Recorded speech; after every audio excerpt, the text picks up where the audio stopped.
Hello friends, मैं हूं सी दिनेश और स्वागत है आपका मेरे चैनल पर।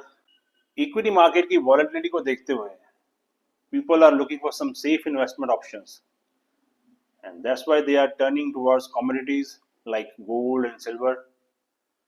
We have already discussed about gold and today we are going to discuss about silver. कैसे सिल्वर में इन्वेस्ट करें, क्या क्या ऑप्शंस हैं इन्वेस्ट करने की, क्या क्या रिटर्न्स हैं इसमें एज कम्पेरेटिव टू गोल्ड। तो आज इन्हीं सब चीज़ों के बारे में बात करेंगे। तो आइए शुरू करते हैं वीडियो। हिस्टोरिकली अगर देखें तो गोल्ड और सिल्वर की prices moves in tandem, means उसमें जो उतार चढ़ाव आते हैं वो ऑल टुगेदर होता है कि अगर गोल्ड के प्राइसेस बढ़ते हैं तो सिल्वर के प्राइसेस भी बढ़ते हैं, अगर गोल्ड के प्राइसेस गिरते हैं तो सिल्वर के प्राइसेस भी गिरते हैं। बट सिल्वर की जो प्राइसेस हैं वो ज़्यादा वॉलेटाइल हैं because of industrial demand of silver. आजकल इंडस्ट्रियल यूज़ बहुत हो रहा है सिल्वर का। 50% ऑफ डिमांड जो सिल्वर की है वो इंडस्ट्रियल यूज़ में होती है। बाकी जो डोमेस्टिक यूज़ के लिए लोग बाई करते हैं, जैसे ज्वेलरी खरीद ली या बास खरीद ली, but 50% of silver's demand is from the industrial sector, like solar panel बनाने के लिए या 5G टेक्नोलॉजी में या ईवीज में सिल्वर का बहुत ज़्यादा प्रयोग होता है। इसलिए अगर इनकी डिमांड में फ़र्क पड़ता है तो सिल्वर की डिमांड में भी फ़र्क पड़ेगा। मान लीजिए कि इनकी डिमांड बढ़ती है तो सिल्वर की डिमांड बढ़ेगी, उसकी प्राइस भी बढ़ेंगी। या इनमें से कोई भी इंडस्ट्री अगर डाउन जाती है तो सिल्वर की डिमांड में उतनी ही गिरावट आएगी और उसकी प्राइस में भी गिरावट आएगी। इनके अलावा ग्लोबल अनसर्टेनिटीज लाइक 2008 की मंदी, interest rate fluctuations by central banks like rate cut by federal bank of America could impact the prices of the silver. Also, the geopolitical risks like Russia-Ukraine war, situations like this are also supportive to silver investment, because जितनी unrest होती है तो उस time पे लोग ज़्यादा safe investment को ढूंढते हैं, तो उस टाइम पे सिल्वर या गोल्ड की डिमांड बढ़ती है और डिमांड बढ़ने पे प्राइस भी बढ़ती है।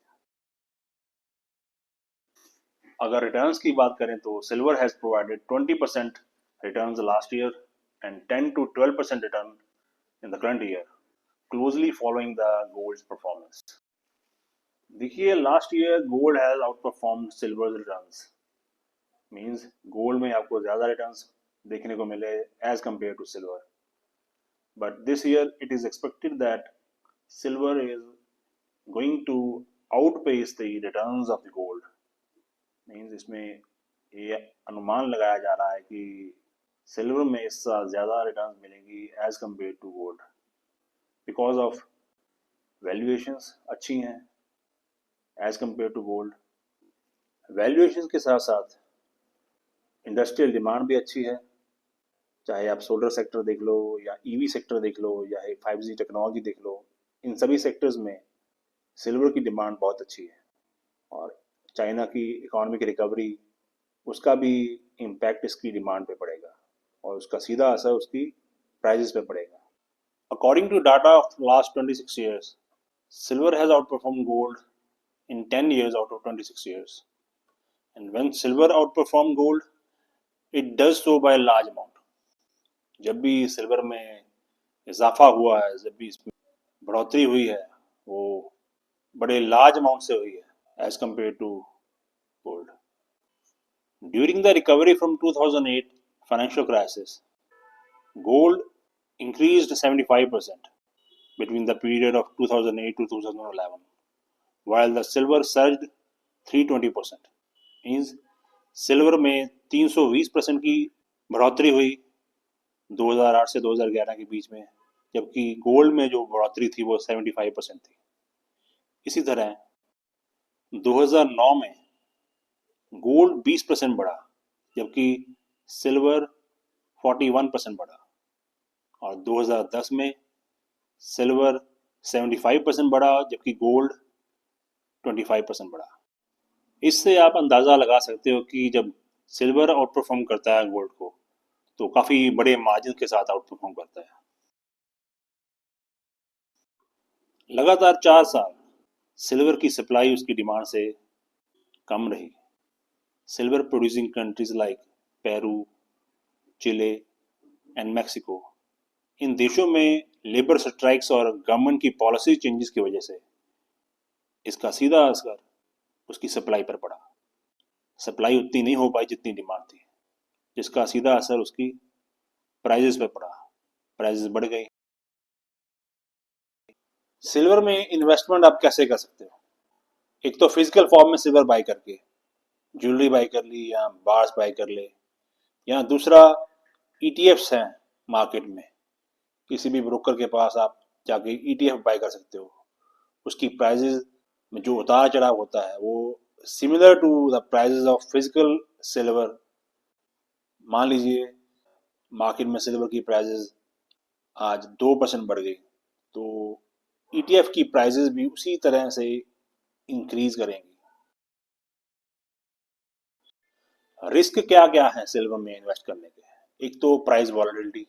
दूसरा, अगर आपने ईटीएफ में इन्वेस्ट किया है तो मान लीजिए वो ब्रोकर जिसके पास आपने ईटीएफ में इन्वेस्ट किया है वो भाग जाए, आपके पैसे लेकर भाग जाए।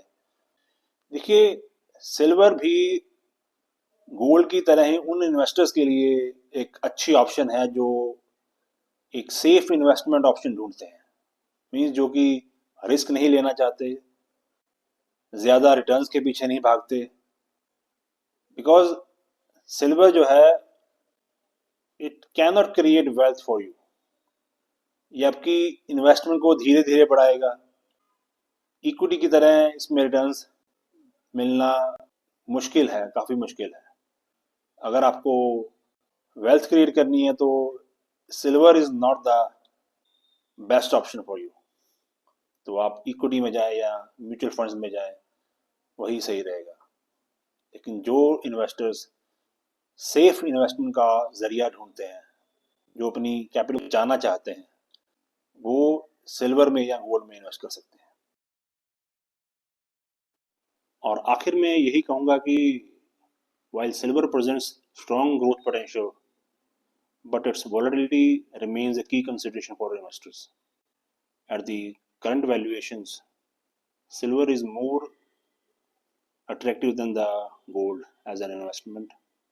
Similarly, a slowdown in China's economic recovery, stronger dollar, tighter monetary policies from the Federal Reserve, and geopolitical uncertainties, including US elections, could limit silver gains.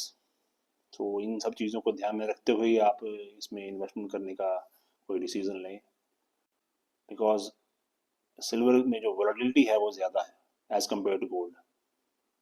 जब गोल्ड मान लीजिए 5% डाउन होता है तो सिल्वर 7 से 8% डाउन हो सकता है।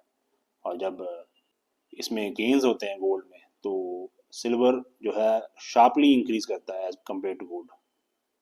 तो इन सब चीज़ों को ध्यान में रखते हुए आप इसमें इन्वेस्ट करने का डिसीजन लें। और इन्वेस्ट करने से पहले अपने एक्सपर्ट से, अपने एक्सपर्ट फाइनेंशियल एडवाइजर से ज़रूर सलाह करें। Because this video is only for educational purposes and not any type of advice to buy और sell any type of commodity और शेयर। सो आज का वीडियो यहीं तक। अगर वीडियो अच्छा लगा हो तो वीडियो को लाइक करें, चैनल को सब्सक्राइब करें और वीडियो को ज़्यादा से ज़्यादा लोगों तक शेयर करें ताकि ये नॉलेज सब तक पहुंच सके। थैंक यू दोस्तों। जय हिंद, जय भारत।